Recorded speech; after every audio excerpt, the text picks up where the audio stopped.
इस वीडियो में हम लोग देखेंगे क्लास 8वीं विज्ञान पाठ 6 घर्षण के कारण। इसके सभी प्रश्न उत्तर को देखेंगे इस वीडियो में। चलिए क्वेश्चन नंबर 1 से शुरू करते हैं। कौन सा बल गतिशील गेंद को गति को मंद करता है? इसका उत्तर में हम लोग लिखेंगे घर्षण बल। क्वेश्चन नंबर 2, घर्षण बल क्या है? इसको एक कॉपी पे नोट कर लेते हैं, इसके बाद आपको समझाने का प्रयास करते हैं। घर्षण बल क्या है?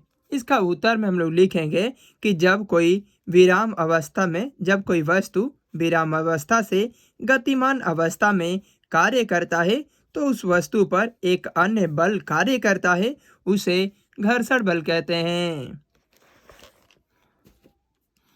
क्वेश्चन नंबर 3, स्थैतिक घर्षण तथा सर्फी घर्षण में अंतर बताइए। इसको भी स्थैतिक घर्षण तथा सर्फी घर्षण में अंतर बताइए। स्थैतिक घर्षण, जब अस्थिर वस्तु गति करना शुरू करती है तो उस पर एक बल कार्य करता है, उसे स्थैतिक घर्षण कहते हैं। जबकि सर्पी घर्षण में हम लोग लिखेंगे कि जब कोई वस्तु किसी सतह पर सरकना शुरू कर देती है तो पृष्ठों के बीच कार्य करने वाले बल को सर्पी घर्षण कहते हैं।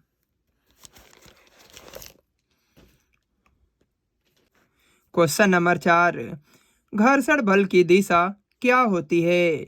इसका उत्तर में हम लिखेंगे विपरीत दिशा। क्वेश्चन नंबर 5, जब गेंद को समान वेग से फेंकेंगे तो गेंद क्यों? ऑप्शन आ, पक्की समतल सतह पर लंबी दूरी तय करती है क्योंकि घर्षण बल कम लगता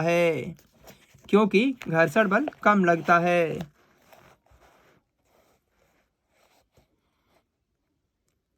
क्वेश्चन नंबर 2, कच्ची सड़क पर कम दूरी तय करती है। इसका उत्तर में हम लोग लिखेंगे घर्षण बल अधिक लगता है। क्वेश्चन नंबर 7, कंकड़ी सड़क पर बहुत कम दूरी तय कर पाती है, घर्षण बल अधिक लगता है। क्वेश्चन नंबर 6, जब एक वस्तु दूसरी वस्तु की सतह पर गति करती है तो कौन सी वस्तु घर्षण प्रदर्शित करेगी? इसका उत्तर में हम लिखेंगे ऑप्शन आ, निचली वस्तु की सतह। क्वेश्चन नंबर 7, खिलाड़ी द्वारा जूतों में कांटे का प्रयोग क्यों किया जाता है? खिलाड़ी द्वारा जूतों में कांटे का प्रयोग क्यों किया जाता है? इसका उत्तर में हम लोग लिखेंगे क्योंकि खिलाड़ी के जब जूतों में कांटे का प्रयोग होता है तो घर्षण बल अधिक हो जाता है, इस प्रकार खिलाड़ी गिरने से बच जाता है।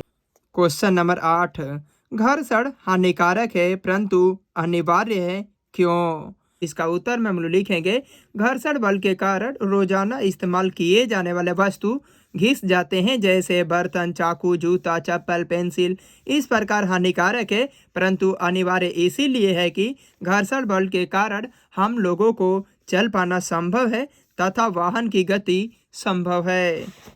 क्वेश्चन नंबर 9, धारा रेखीय आकृति से आप क्या समझते हैं? हवाई जहाज की आकृति या नाव या जहाजों की विशेष आकृति क्यों प्रदान की जाती है? इसका उत्तर में हम लोग लिखेंगे किसी नियत बिंदु से चाल एवं दिशा में आकृति को धारा रेखीय आकृति कहते हैं। हवाई जहाज की आकृति विशेष रूप से प्रदान की जाती है ताकि घर्षण बल कम लगे और जहाज तीव्र गति से चल सके। बस खाली स्थानों को भरिए। घर्षण वह बल है जो गति का खाली स्थान करता है, इसका उत्तर में हम लोग भरेंगे विरोध करता है। क्वेश्चन नंबर 12, चिकनी सतह की अपेक्षा रूखड़ी सतह खाली स्थान घर्षण उत्पन्न करती है, इसका उत्तर में हम लिखेंगे अधिक घर्षण उत्पन्न करती है। क्वेश्चन नंबर 7, कैरम बोर्ड पर पाउडर के प्रयोग से घर्षण खाली स्थान हो जाता है, कम हो जाता है। क्वेश्चन नंबर 10, तरल घर्षण को खाली स्थान कहते हैं, कर्षण कहते हैं। क्वेश्चन नंबर या, हवाई जहाज की आकृति खाली स्थान होती है, धारा रेखीय।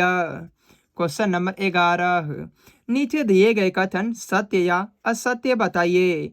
क्वेश्चन नंबर आ, जब किसी गेंद को किक करते हैं तो सदा के लिए लुढ़कती रहती है। यह असत्य है क्योंकि हमेशा के लिए गेंद नहीं लुढ़कती रहती है। क्वेश्चन नंबर 2, घर्षण के कारण उसमें ऊर्जा उत्पन्न होती है। यह सत्य है। क्वेश्चन नंबर 3, वस्तु के भार पर घर्षण का मान निर्भर करता है। यह भी सत्य है।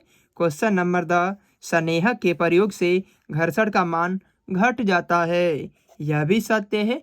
इस प्रकार पाठ 6 के सभी प्रश्न उत्तर को देख लिए हैं। मिलते हैं नेक्स्ट वीडियो में पाठ 7